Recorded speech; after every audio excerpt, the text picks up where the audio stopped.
Assalomu alaykum hurmatli kuzatuvchilar. Bugun sizlar bilan bog'dorchilikda innovatsion texnologiyalardan foydalanish bo'yicha gaplashamiz. Ya'ni bugungi kunda bog'dorchilikda an'anaviy usullarga qaraganda zamonaviy metodlarni O'zbekistonga xorijdan kirib kelish haqida gaplashamiz. Bizni bugungi ya'ni innovatsion texnologiyalar bo'yicha rejalarimiz quyidagilardan iborat. Bular avtomatlashtirilgan tizimlar, datchiklar, dronlar, robotlar yordamida bog'dorchilikni avtomatlashtirish va samarali boshqarish. Ikkinchi rejamiz in vitro sharoitda ko'chat yetishish texnologiyasi.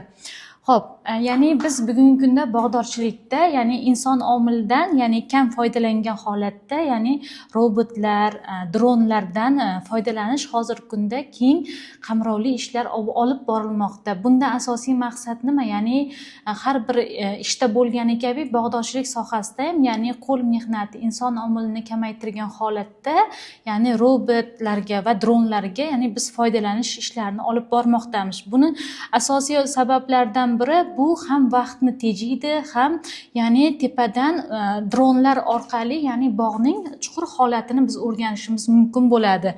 Bunda asosan dronlar yordamida ish olib borganda monitoring, kuzatuv ishlari amalga oshiriladi.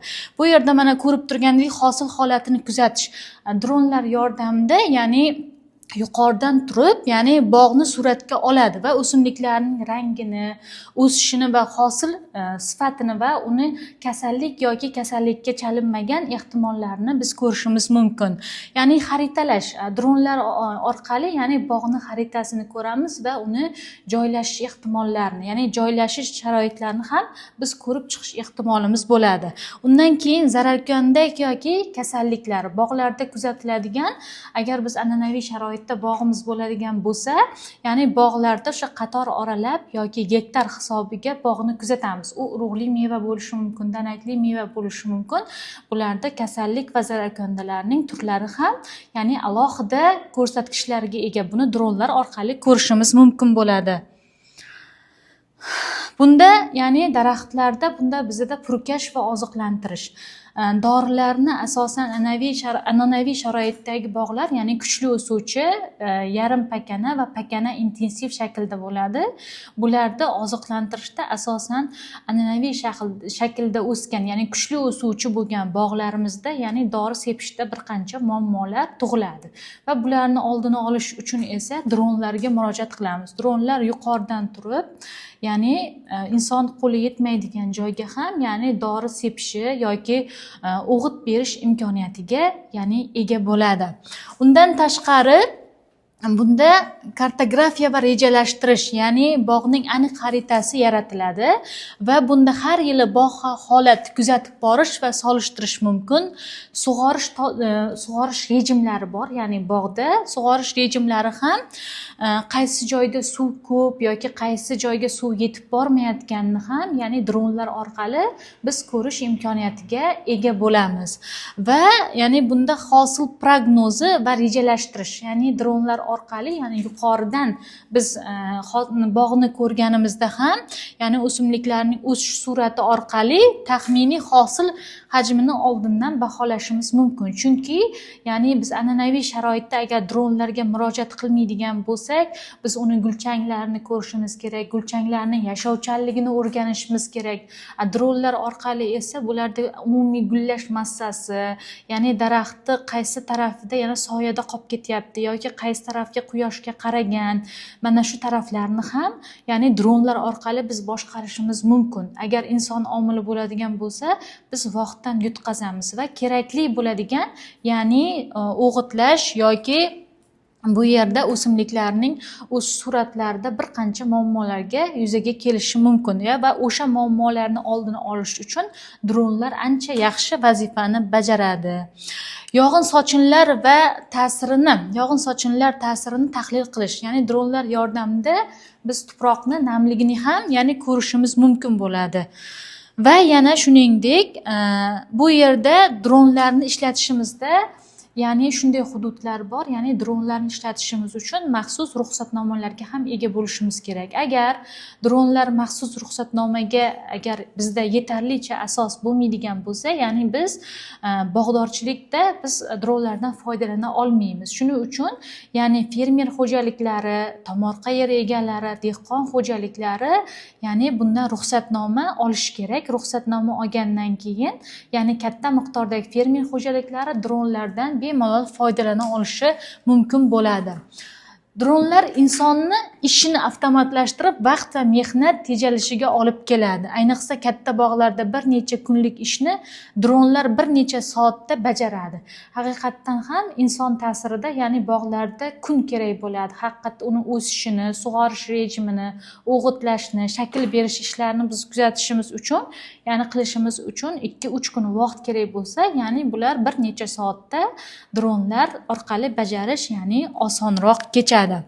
Xo'p, bizni ikkinchi rejamiz ya'ni in vitro sharoitida ko'chat yetishtirish. In vitro sharoitda ko'chat yetishtirish hozirgi kunda dolzarb bo'lgan, ya'ni innovatsion texnologiyalarimizdan biri. Ya'ni bunda ko'chat yetishtirishda biz an'anaviy sharoitda ko'chat tayyor bo'lishi uchun kamida 1,5-2 yil sarflanadigan bo'lsa, ya'ni in vitro sharoitida bizni ya'ni ko'chat ko'chat yetishtirishimiz uchun 6 oy muddatda ya'ni biz ko'chat yetishtirishimiz mumkin bo'ladi va bu ko'chatlarimiz har jihatdan sog'lom va viruslardan xoli ko'chatlar bo'ladi.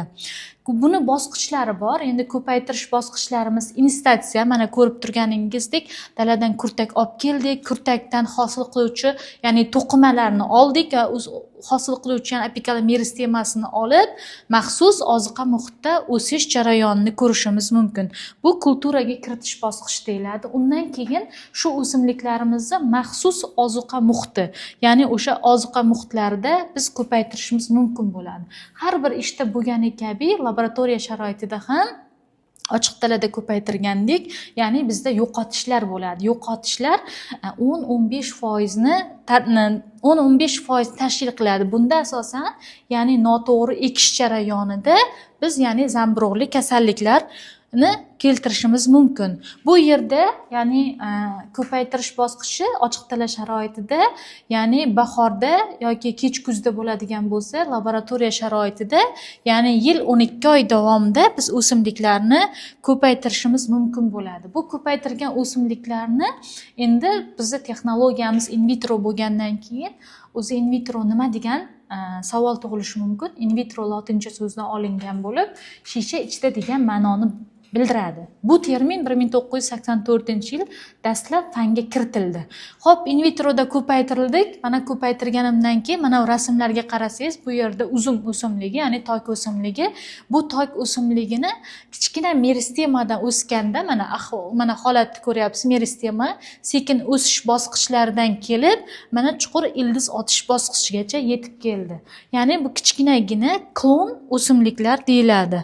Xo'p, buni endi ildiz tizimini shakllanishi. Bu yerda ko'rayotganingiz bu ildiz tizimini shakllantirish uchun albatta gormonlarga biz murojaat qilamiz.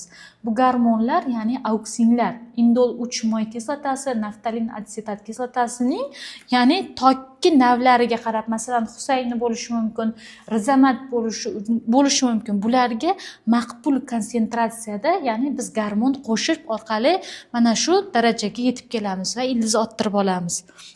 Xo'p, endi bu ildiz otgan o'simliklari biz to'g'ridan to'g'ri ochiq dala sharoitiga olib chiqa olmaymiz. Buni aklimizatsiya bosqichiga o'tkazamiz. Biz ochiq dala sharoitida tuproqdan foydalansak, bu yerda laboratoriya sharoitida biz ya'ni substratdan foydalanamiz. Bu substratlarimizga torf, vermiklit, biogumus, perlit kabi ya'ni substratlar aralashmasidan foydalanamiz. Bu yerda laboratoriyada aklimizatsiya xonasi bor. Bu aklimizatsiya xonasida mana ko'rib turibsiz, mana kasetalarga tayyor mana ko'rgan yuqoridagi vermiklit, torf, perlit aralashmasidan bitta konsentratsiyada mana tok o'simligini kasetalardan olib o'silgan jarayoni. Va bu yerda aklimizatsiyada 14 kun davomida turadi va 14 kun davomida o'simlik o'simliklar o'sib rivojlanadi. Bu jarayon bizga nima uchun kerak? Ya'ni ochiq dala sharoitiga olib chiqishdan oldin bularni o'sishi, ya'ni o'sish va rivojlanishini biz maqbul sharoitlarni bilib olamiz va uni issiqxona sharoitiga olib chiqishga tayyor bo'ladi. Bu yerda ko'rayotganingiz mana o'sha laboratoriyada yetishtirilgan uzumlarimiz mana ochiq dala sharoitida mana o'sib rivojlanyapti. O'sib rivojlanyapti. Bu yerda issiqxonada 3 oy turadi, laboratoriya sharoitida 3 oy, jami 6 oydan keyin biz ya'ni ochiq dala sharoitiga olib chiqib ekishimiz mumkin bo'ladi. Endi bularni bosqichlarda bu yerdagi temperatura, issiqxonadagi temperatura va tuproq aralashmalariga keladigan bo'lsak, tuproqi 3 ga 1 nisbatda, ya'ni bu yerda chirigan gung va 3 nisbatda 1 nisbatda tuproq aralashmasi bo'ladi. Bu yerda mana ko'rayotgan idishlaringizda bu yerdagi tuvakchalarda shunday va o'sishda, ya'ni havo harorati 25 gradus, nisbiy namlik 55 dan 70% gachani ko'rsatish kerak. Agar bu gradusdan yo tushib ketsa, yo ko'tarilib ketadigan bo'lsa, ya'ni bularda zamburug'li kasalliklar avj oladi. Xo'p, bundan keyin ya'ni issiqxona sharoitidan mana ko'rib turganimiz, ya'ni biz ochiq dala sharoitiga ko'chirdik. Ochiq dala sharoitida uzumlarning mana o'sib rivojlanishini biz ko'rishimiz mumkin. Ya'ni an'anaviy sharoitda ham, ya'ni bitta ko'chat yetishtirish uchun 1,5-2 yil sarflanadigan bo'lsa, laboratoriyada sof 6 oyda, ya'ni biz ochiq dala sharoitiga bemalol uzum ko'chatlari yetkazishimiz mumkin. Ya'ni biz 1 yil vaqt muddatni yutamiz. Ko'chat yetishtirishdagi bir qancha muammolar bor. Bu muammolarni bartaraf qilishda, ayniqsa ya'ni biz in vitro texnologiyasi, robotlar, dronlardan ko'p foydalanyapmiz. Hozirgi kunda robotlardan, ya'ni avtomatlashtirilgan tizimdan foydalanish asosan issiqxona mevachiligida ko'p foydalanyapti. Sabab bu vaqtdan yutish uchun, ya'ni keng qamrovli ishlarni, ya'ni olib borishimizga yordamchi vazifani bajaradi. E'tiboringiz uchun rahmat. Bugungi ma'ruzamiz shundan iborat edi.